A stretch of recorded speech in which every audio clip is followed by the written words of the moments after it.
مصر میں یوسف علیہ السلام کے بعد بنی اسرائیل پر ظلم کے پہاڑ اٹھنا شروع ہو گئے۔ فرعونوں نے بنی اسرائیل پر بہت ظلم ڈھائے اور انہیں غلام بنا لیا۔ مصر کے فرعونوں نے بنی اسرائیل کے بچوں کو قتل کرنا شروع کر دیا۔ قبطیوں کے ہاتھوں 400 سال کی غلامی اور مصیبتوں کے بعد اللہ نے بنی اسرائیل پر ایک بار پھر رحم کھایا اور پھر ان کی رہنمائی کے لیے موسیٰ علیہ السلام کو بھیج دیا۔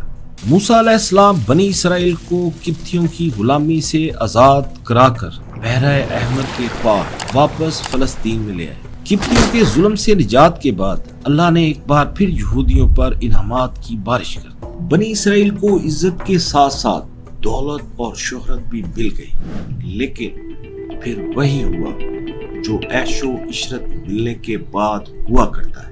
ظلم سے نجات ملنے کے باوجود یہودیوں نے پھر سے خڑمستیاں شروع کر دی۔